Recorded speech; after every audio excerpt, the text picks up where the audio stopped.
I'm afraid I'm about to disappoint you all.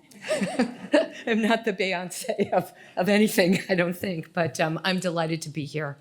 And it's always a pleasure to come to Ireland, but it's particularly a pleasure to come and work with colleagues in the National Council for Special Education. I really admire the work that you all do in promoting the ideals of inclusive education throughout the country. So with that in mind, I want to talk today about teacher empowerment. And I'm going to start by just calling your attention to the 2018 European Union Council recommendation on promoting common values, inclusive education, and the European dimension of teaching.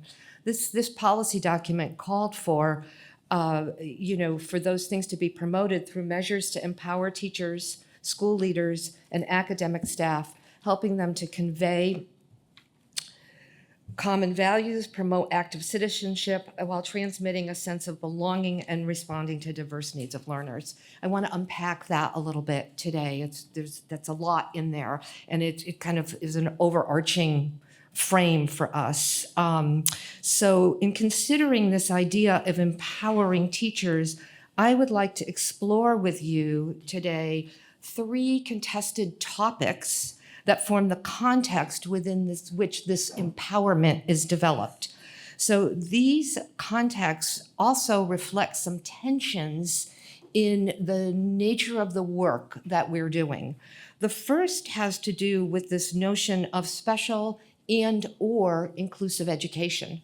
And I'm going to say more about this in a minute, but are we talking about one thing or 2 things? That's something for us to think about as we go through the day. The second has to do with a notion that I'm associated with in terms of the research that I do around this concept of inclusive pedagogy and the teaching practices that teachers employ to ensure that schools are inclusive and that all children are having a good experience of learning. But when we talk about inclusive pedagogy, are we talking about for some children, for all children? Is it the same pedagogy that mainstream classroom teachers use or something different? Again, these are the kinds of ideas that get debated around this topic. And the third, teacher education and professional learning, is also quite important and something that I will have quite a bit to say about later on in terms of for whom are we speaking when we talk about teacher education and professional learning for inclusion. And I will come back to that. We've got a situation where there are a lot of silos in our professional development thinking around this, special needs teachers, mainstream teachers, et cetera. So again, it's something for us to think about. And I want to now kind of point out that this situation, the consequence of this is we find ourselves in a situation that I've called a trilemma. This idea that we have a situation requiring that we make choices between 3 options, all of which are problematic in some ways or maybe unfavorable or mutually exclusive. We have a situation where we talk about is inclusive education about everybody all together all of the time? Is it about good teaching? Is good teaching for everyone? We hear that a lot when we talk about inclusion. Are we talking about differentiated options for different types of learners, specialist forms of provision, very time-honored way of organizing provision within education? Or are we talking about everybody together much of the time with differentiated options for some learners some of the time? I think that these are all familiar, or will all be familiar to you, and you're probably using or can point to examples of these options in Ireland, and you can probably all point to examples of these options where they're working very well in some situations and maybe working less well in others. And this is one of the things that, it reflects the tensions that I talked about in my previous slide, and it contributes at the same time. It's reflecting the tensions, but contributing to the tensions that make this a contested concept. And then we have arguments about, well, what is inclusive education anyway? It's hard to define, it's hard to pin down. Maybe we should be doing something else.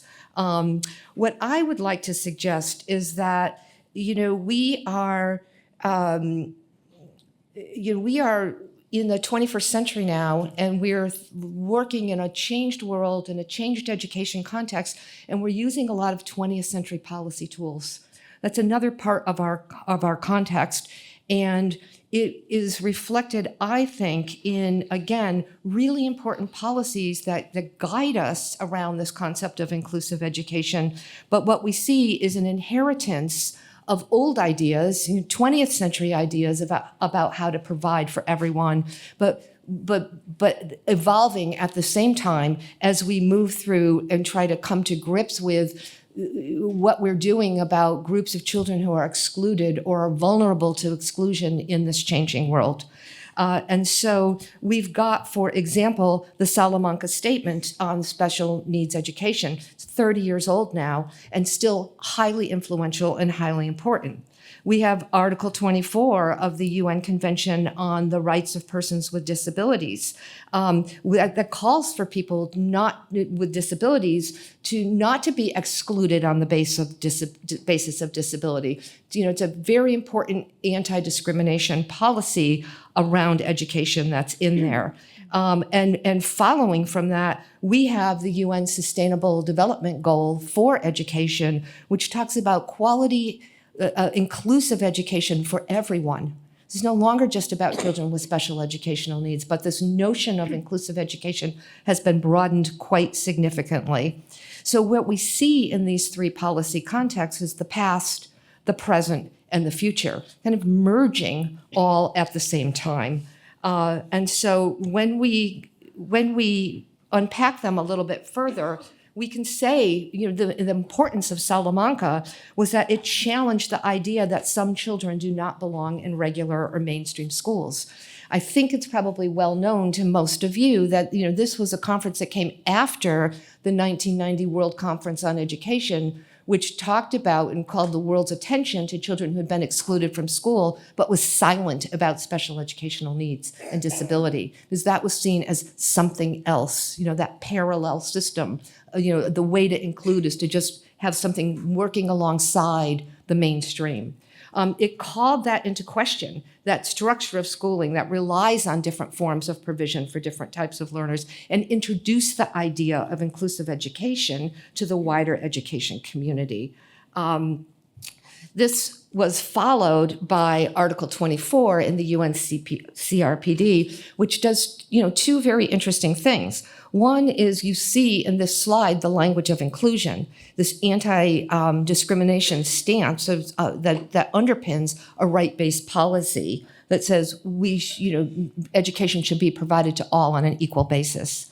But in the next bit of this, we also see the language of 20th century special education, and the idea that children should be accommodated in a unified system, but that their individual needs should be met, that they need the individualized support specific to them, that's something that is different or additional to what is provided for other children, that forms the basis of how we understand special needs education. So we have those two things kind of sitting side by side, and then we move on from that where we see this notion of ensuring quality and inclusive education for all and promoting lifelong learning for everyone. And in a sense, this is a nod and a recognition to this expanding notion of diversity and accommodating diversity, and how we do that by differentiating forms of provision or by expanding opportunities for everyone. And that's the real world context within which we are doing this work. We see that where there is concern in our changing world, where migration flows bring a greater diversity of children into schools, that the norms and ways of working that served us so well for so long are stretched. And that we're now in a situation where we're talking about other forms of targeted provision for other kinds of vulnerable learners. And when we think about those in vulnerable situations that we would be concerned with under the SDG 4 agenda, we see in this list, and again, this is a European Council list of children in vulnerable situations. So while the term inclusive education originated in thinking about children with disabilities and special educational needs, today in some contexts it encompasses anyone who might be excluded or have limited opportunity for education. And I think Portugal, and we're going to hear about Portugal a little bit later today, has really tried to embrace this in the way that they think about providing inclusive education for everyone. The question is, how do we meet this challenge? And what we, again, have is this problem of specialist support in the context of inclusion. I've already mentioned this idea of variability in practice. Because of the contested nature of of inclusive education, we have difficulty knowing what constitutes good practice. Because we organize the provision based on different ideas about how we meet individual needs. And then that leads to a problem of determining what counts as evidence. It makes doing work in this area quite difficult, but it's also the problem that has really driven a lot of the research that I've been involved with over the years, because the way that these policy ideas are enacted in practice is what really matters at the end of the day. Is every child having a good experience of learning? How do we know that we're providing that? Those are the things that have driven the work that I do. And I think for those of you who know my work very well, you'll know one of the things I'm very fond of saying is that it's not what we do, it's how we do the work that matters. And I think what's important in that is that part of what we're trying to do is avoid the repetition of exclusion, where learners are included in the classroom but excluded from the opportunities to participate in collaborative or group activities because the work they are given is differentiated to such an extent they end up being isolated from the classroom community even though they may be physically present. And I would call that a failure of inclusive education. It's not the failure of the policy, but it's an implementation failure when that occurs. And I think it occurs all too often. And it makes the work difficult for the teachers that we're talking about empowering and how to empower them, in part because that work that we're asking them to do takes place within the bell curve structure of schooling. Now, this is, again, something that I think will probably be very familiar to all of you, and it's normalized in education. It's not something that we think about very often or even talk about necessarily, but it underpins many practices that underpin our education activities, ability grouping in schools, standardized testing procedures, the placement decisions that we make. They are all very often, underpinned by this way of thinking about what that drives those decisions. And the problem with the bell curve structure, as not myself, but people who've really inspired my work have pointed out, is that it perpetuates the inevitability of failure.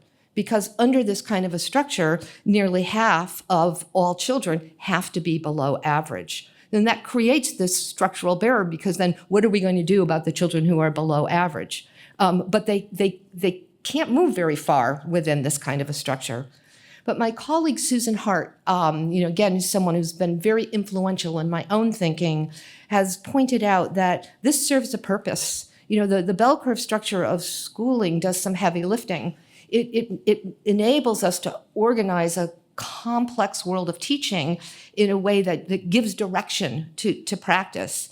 But if we accept that it's unjust because it perpetuates the inevitability of failure, her question is, what replaces it?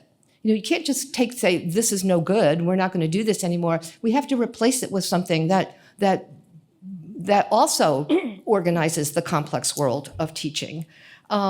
So I think that when we start to think about what replaces that, the question for me becomes, what is it that we can learn from the practices of teachers who are pushing back against that structure every single day when they go into school and do the work of inclusive education.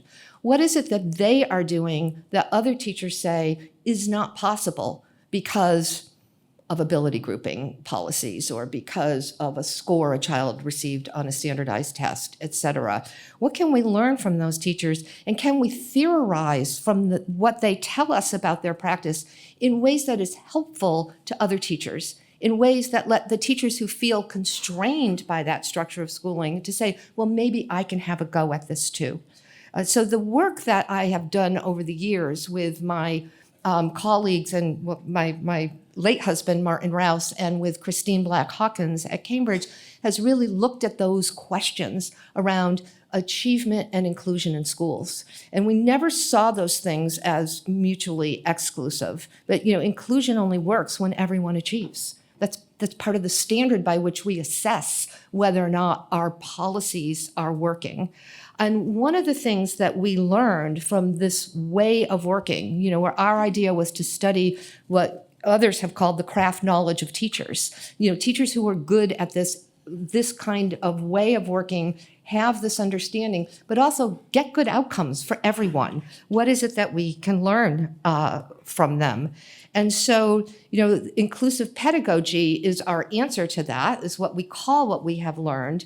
And, just very briefly, as a reminder, we are talking about the attainment and other outcomes, but for everyone.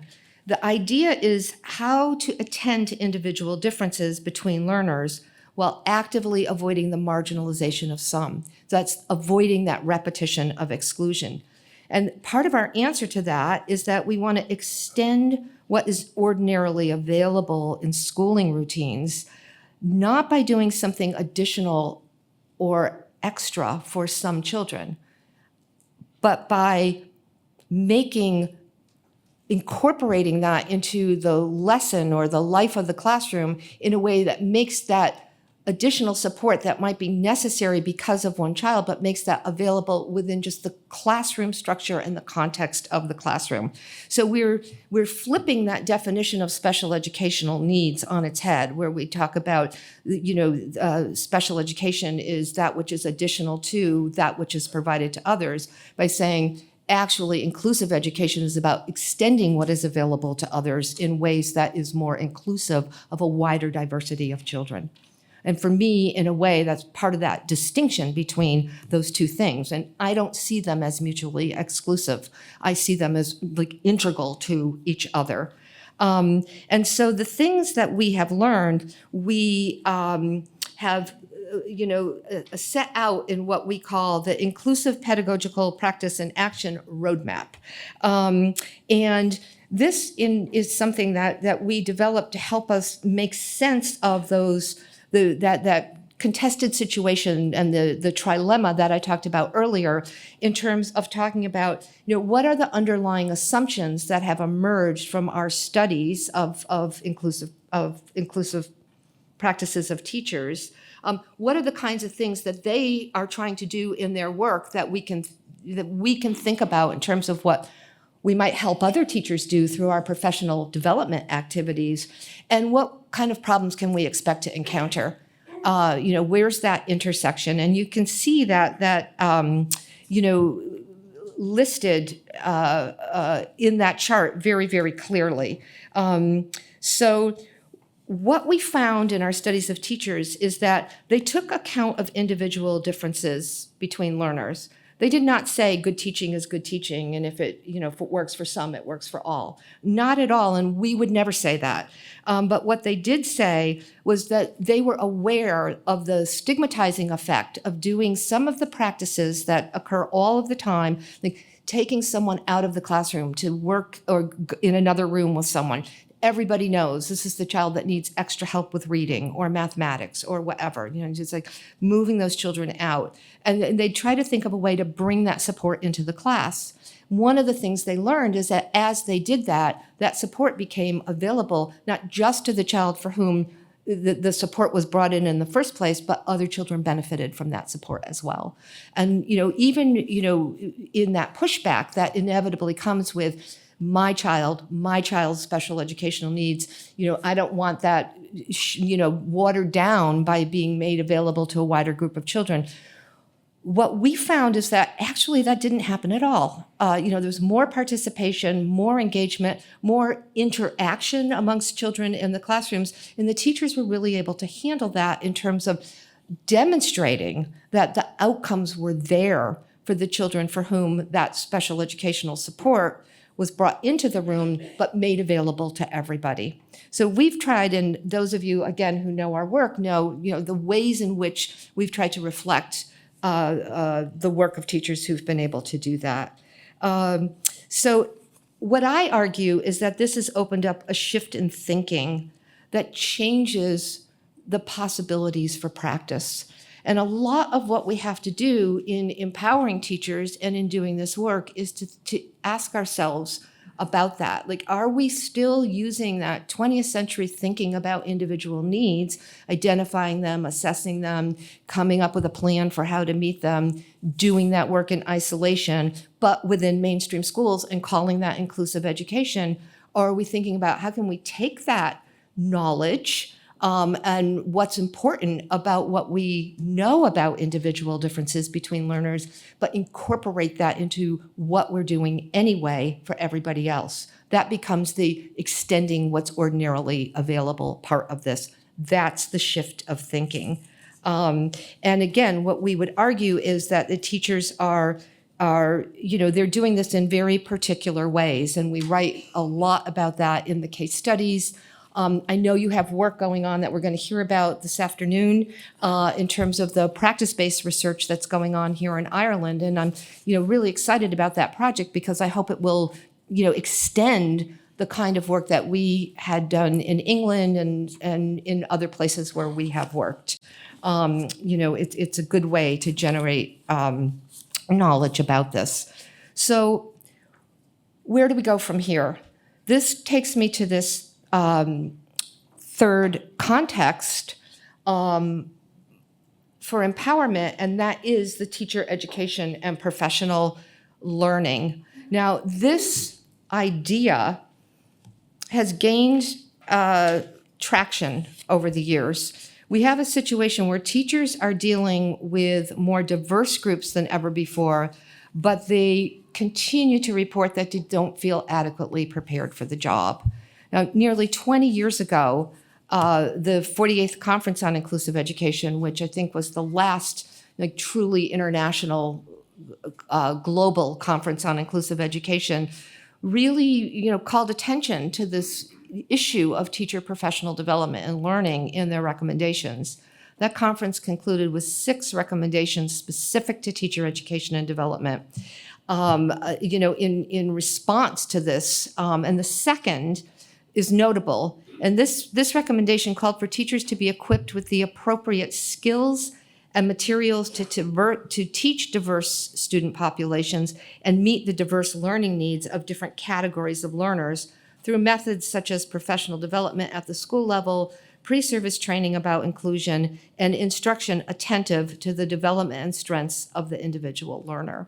So again, you can hear in that phraseology, we still have that idea of individual needs, individual attention, targeted support, but we're talking about doing that, for diverse learning needs.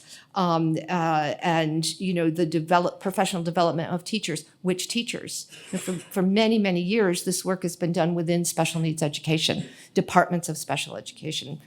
Where I, became a special education teacher myself, have taught, and gone into departments of special education in universities, and really wasn't until until I moved to Scotland and started working with mainstream classroom teachers in mainstream teacher education, that again prompted a shift in my thinking about this whole question of professional development. So I'm going to, spend the remainder of my time sharing with you some of the things that we've learned about that bit of our context for empowerment.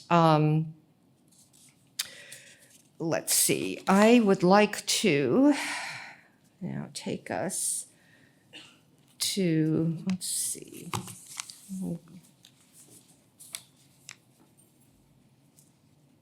I'm going to go back a minute. Sorry about this. We have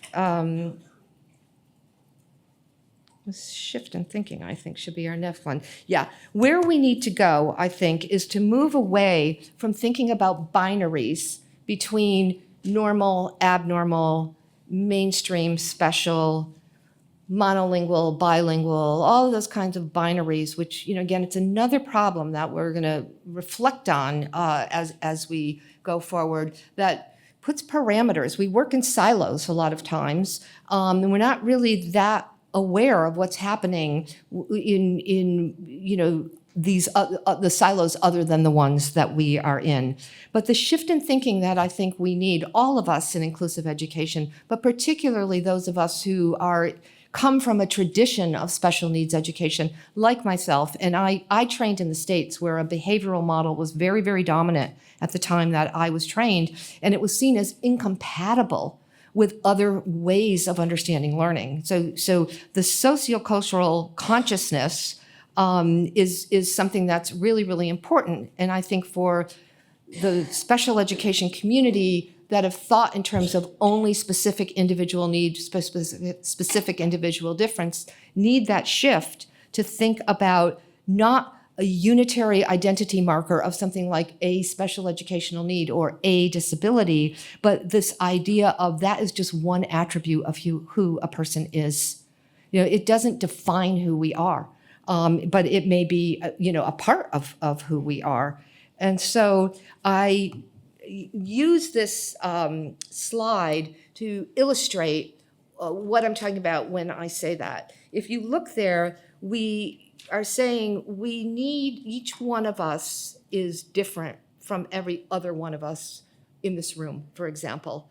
And each one of us are made up of some combination of these overlapping social, biographical, and biometric dimensions of who we are. And you can read in that slide, you know, what some of those things might be. And you see the unitary identity marker of disability, for example, as just one attribute of what might make up an individual. So why would we organize absolutely everything we do about just focusing on that one aspect of who a person is? And does that not in itself become part of the barrier to inclusion that we're trying to break down in our practices? Now, I'm not saying do away with special needs education or any of those kinds of things, but what I am saying is we need to think about this work in a different kind of way. And when we accept and understand that each and every person is different from one another, and that's what makes each person unique. And then it's harder to make the argument that some children need to be taught in another form of provision by a differently prepared and qualified kind of teacher. Because after all, when we accept this, and I think, you know, that sociocultural perspective is very much alive in mainstream education, and I'll come on to that in a moment, we accept that children are different from each other. But it's only when we, you know, then say, except for this one type of student who has maybe an impairment or something where they truly do need a form of additional support to be able to be included. But that doesn't mean they don't belong. It doesn't mean that they are not, that their needs are not within the wherewithal of mainstream education to provide for them. This takes me back to, it's not what we do, it's the way we do the work. We know what we need to do, but we struggle with how to deliver it sometimes. And I think that's partly because of the silos and these that we're in that produce our knowledge about individual differences. So when we look at research on teacher education for inclusive education, because it's been around, we might not have called it that, but it's been around for a long, long time. There have been two main approaches. Again, they originated in special education, they're time-honored, and they have been to either add content knowledge about special educational needs to teacher education courses, or to infuse content knowledge into teacher education courses. And you know, people have done this for a long time, and we say, the teachers say they're not prepared, but we did prepare them. We gave them this course. We told them. But somehow it's just not stuck. We've been doing it forever in various forms, but we still have that problem of teachers feeling uncomfortable. And we can talk about some of those reasons. But I think it's in large part because it doesn't do anything about the core of teacher education. It just adds, either by the extra course or by infusing some content to something that's pre-existing already. So it also takes us into this, and it's reflected in whether or not we should embrace diversity, as I was talking about earlier, like every one of us is different, all of that, or whether and how we respond to individual differences. So and the third bit of this is, are we preparing some teachers or all teachers? I think, this idea is not to disband the programs that we have, but to think about education, educational inclusion, diversity, and equity issues, not as problems, but as givens. So again, that shift in thinking, when it's not about, oh, what are we going to do about this increasing diversity in our schools? We're talking about there is diversity in our schools. There is a multiplicity of differences amongst the students that are enrolled in our schools. How are we organizing ourselves with the resources that we have to ensure that everybody is getting a good outcome? That's the question that we need to be asking ourselves. And so we want to reform teacher education for inclusive education with a new way of thinking about human diversity, which that must be predicated on multiple overlapping, ideas about what constitutes who a person is, rather than defining someone in terms of a single attribute like gender or disability or language spoken. We need to also bring a sociocultural perspective on how people learn and how they learn together into the way we think about addressing special educational needs. I think we do that in many ways quite well, but I don't think we really have the grasp of that in terms of the work around inclusion. We're still too much focused on the individual needs of some learners. We need to move away from that towards new ways of working with specialists based on that notion of extending what's ordinarily available to others. So that's kind of what I think differentiates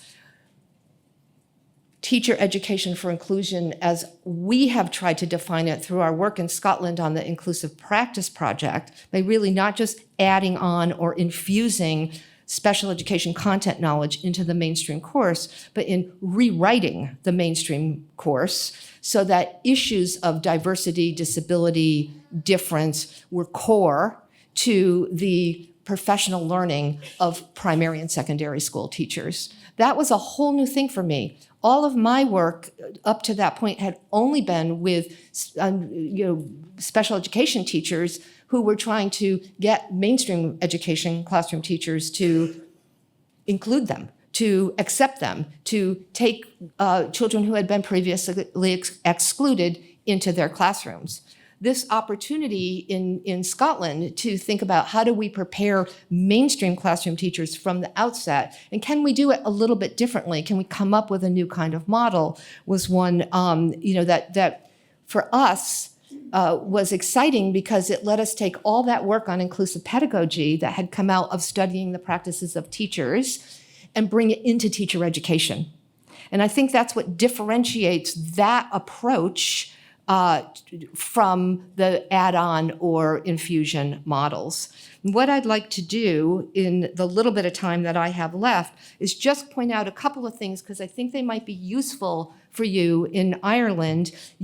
Some of you may know more about this than others, but one of the things we did in the Inclusive Practice Project in Scotland was we didn't try to develop a model demonstration project for teacher education at Aberdeen, which was the site of the research on these reforms. What we said is Aberdeen's just a site for the research, but the work that we're doing needs to have currency and relevance for the other universities in Scotland. This is a national project. It's not about come here and learn from us. It's about how do we do this work in a way that ensures that everybody has access to the learning. And so we worked with what is now called the Scottish Universities Inclusion Group to ensure that all teachers are prepared to work inclusively within the current standards for teacher registration in Scotland. And I think this is where this dovetails with what you're doing in Ireland, because you have a teaching council here. I don't know a lot about how you work with them, but one of the things we did in Scotland was take the principles of inclusive pedagogy and the course reforms and all of the thinking that we had been doing about what does this mean for teacher education, and try to align that thinking to say, where does this dovetail with the standards for teacher professional registration for newly qualified teachers and for continuing professional development, and then laterally for school leaders. So, and one of the things that we did was try to make that alignment in a way that would preserve the individual distinctiveness of each university within Scotland. So it wasn't a, here's what you do, here's your curriculum, here's your prescription. It was, these are the principles of an inclusive pedagogical approach. These are the standards by which we are obligated to prepare teachers. Where do these things align, and what questions do we need to be asking of ourselves as teacher educators about our own practices in how we do our work so that we ensure that our students meet those standards. And that proved to be quite productive for us. We did this work in teams with inclusion specialists or special needs colleagues and program directors from mainstream education, from all of the university-based providers in Scotland, where when we had money and funding to do this work, we were able to come together and have days where we would debate these things, come up with questions. So we were together on the principles, but then we enacted them in really different ways. So we went back to Strathclyde, to Glasgow, to Edinburgh, to Aberdeen, Dundee, and said, what does this mean for our programs? So we've done that. And we have continued to meet the Inclusive Practice Project. The funding for that project ended years ago. We have a lot of support, but very little resource from the government bodies. But the groups, the university-based groups, have continued to meet. So the framework for inclusion, the Scottish Framework for Inclusion, was first published in 2009. And every time the General Teaching Council for Scotland revises the registration standards, we revise the framework. So we are now in the third edition. We published in 2009, 2014, and 2022. It's been quite a productive thing for us, because now the GTCS Scotland houses the Framework for Inclusion. Like, they appreciate the work, they get it, they appreciate the work, and they host us. Our inclusion groups writes for their magazine for teachers. There's a synergy now that's been really productive in Scotland. I've got just a couple of minutes left, and I'm going to skip some of my slides now. I think, the question is, can teacher education help enrich what's generally available in schools by preparing teachers to respond to the challenges of diversity without relying on different kinds of programs and service for different kinds of pupils?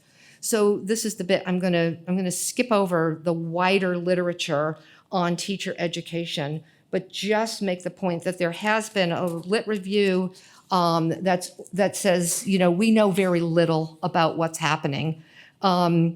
And it's hard to do this work. There's not a lot of resource for it. It's complicated terrain. These are the clusters. There are clusters around the diversity and equity. This is one of 3 other areas of research on teacher education, but it's where we locate what we do. And what we did in Scotland was say, guys, we've been doing this for a long time now.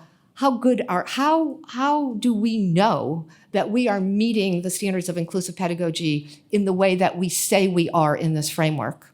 And so we tried to do a study, and I'm just going to tell you very little bit about it because I've got 1 minute left, where we asked ourselves that question, and we went back into our programs and we looked for evidence of where and how and what we were doing about that problem.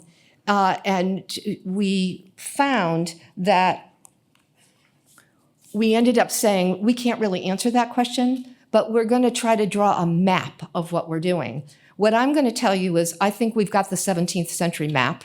We've got some contours. We got some insights and ideas about the ways in which we're doing this work. But the future is we need a 21st century map. We need more people to get involved in looking at what they're doing in their programs so we can get a better understanding of whether just because we say we're talking about difference is ordinary and all children should learn together, how do we know we're really, that that's really making a difference in how a teacher is thinking about the work that they're going to do?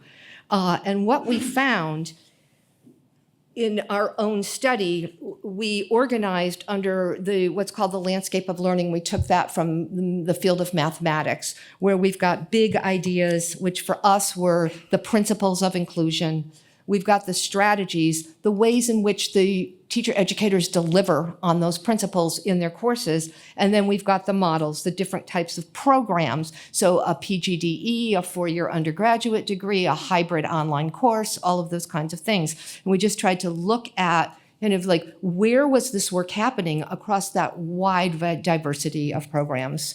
To make a long story short, what we found was that we were really good on the principles. Actually, we were really, really good with the strategies and the kinds of things that we did.